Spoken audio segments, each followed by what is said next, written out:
pa natin. John Vic. Si John Vic, mga hirit nito ni John Vic. Napunan nyo ba si John Vic? Kung ano-ano mga pinagsabi, wala naman nang pumapansin din. Parang John Vic, parang nagiging si Lovely ka na lang. Lovely Granada ka na lang. Tignan niyo po ang sinabi ni John Vic. Mas effective ang anti-drug campaign ni PBBM kaysa kay PRRD. Yan tignan po natin. Mas epektibo umano ang anti-drug campaign ni BBM kaysa war on drugs.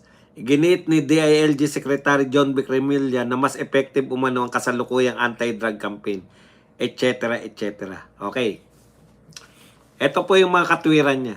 Dati kasi akala nila basta pumatay ka ng 5 tao, 10, 20, 20 mil, titigil ang droga sa Pilipinas. Tumigil ba? Hindi rin. But now, the drug supply has been reduced in the Philippines. It is more effective way of solving the drug menace rather than killing people, aniya. Tuloy-tuloy, no? Tuloy-tuloy. John Vic, yung napakulong nyo na yung tao, aminado ka, nakasama ka sa nagpakulong kay Tatay Digong, napakulong nyo na ang tao, nakakulong na, hindi pa nagtatrial. Tuloy-tuloy pa rin yung paninira, John Vic. Alam nyo, sa totoo lang, yung experience ng tao, eto, pasensya na yung mga mahilig manira kay Tatay Digong. Yung na-experience po namin kay Tatay Digong, hindi nyo po kayang palitan niya ng tokis lang. Tinutokis nyo lang kami na mas maganda ang war on drugs ngayon kaysa yung campaign on drugs. Hindi nyo nga tinatawag na war on drugs. Mas maganda yung kampanya ng droga ngayon kaysa sa war on drugs ni Tatay Digong. O sige. Hindi na namin kayang baliin yung sinasabi nyo. Eto na lang ang tanong. Mas effective pala ngayon. Mas effective pala ngayon.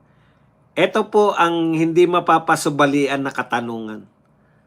Bakit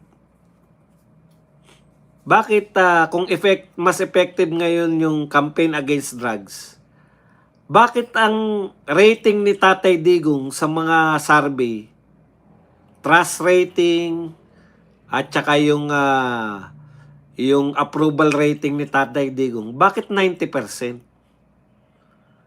Bakit si BBM na sinasabi mo na effective ngayon yung war on drugs, mahirap kasing pasubalian yan Marami kinukot si John Vic na kung ano Di namin kayang sagutin yan kasi ikaw DILG kayo. Maaring alam mo yan. Ito lang pinagtataka namin.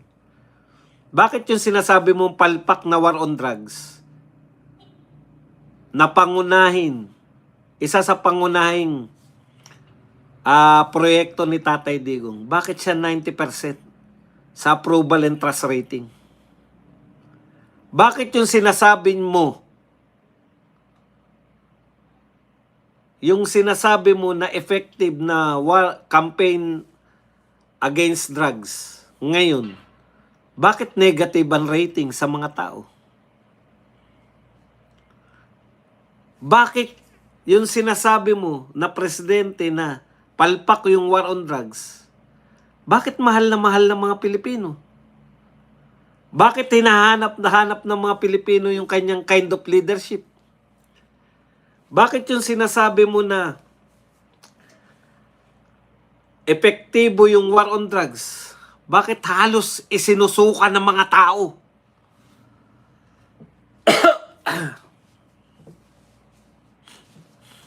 Alam niyo po, sa totoo lang, yung tao po ang makakapagsabi, hindi po yung mga sekretary.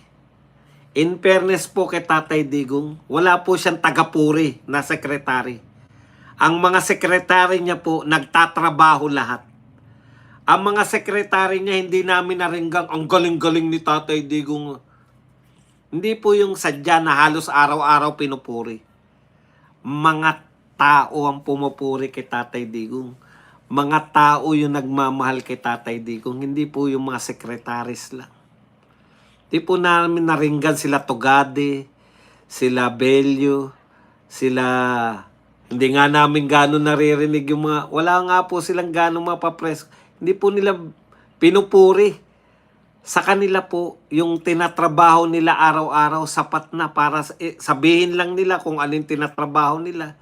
Paano nagtatrabaho si Tatay Digong? Wala pong puri ng puri ng puri ng puri ng puri ng puri ng puri ng puri ng puri ng puri ng puri ng puri, walang katapusang kapuri-puri. Hindi po, tao po ang magsasabi, hindi po yung mga tauhan. Kung gaano po kaepektibo ang ginawa ng isang presidente, tao po. Kung yung mga tao, they are longing sa kind of leadership ng isang Duterte, tao po.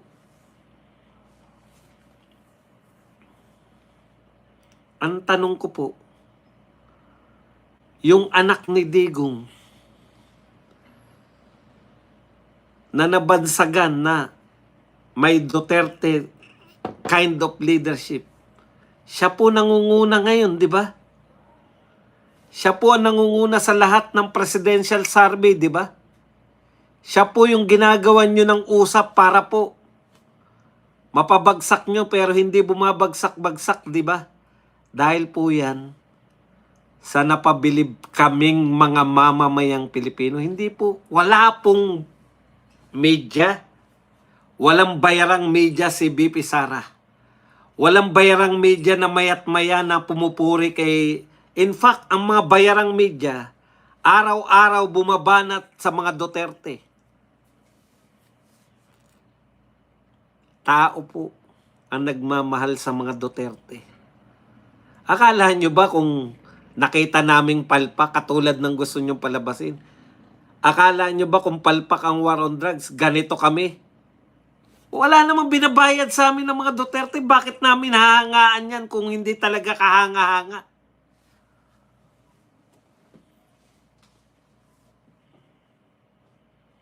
Hindi nyo po malilin lang yung mga tao.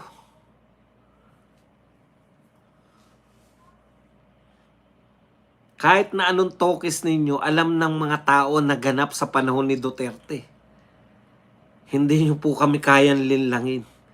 Maski yung mga sinasabi nyong kriminal, mga adik, at lahat na masasamang elemento, may epekto sa kanila yung leadership ni Tatay Digong. Tapos sasabihin nyo, nung wala na si Tatay Digong, mas maganda ngayon. Sino may sabi? Kayo? Hayaan yung tao magsabi. May survey ba na nagsabi na mas gusto nila yung campaign ngayon? Natural, tauhan kayo ni BBM. Hayaan nyo naman yung mga tao magmalaki sa amo mo. Hindi naman ikaw na lang. Sige, may oras pa. May pwede pa tayong may last pa.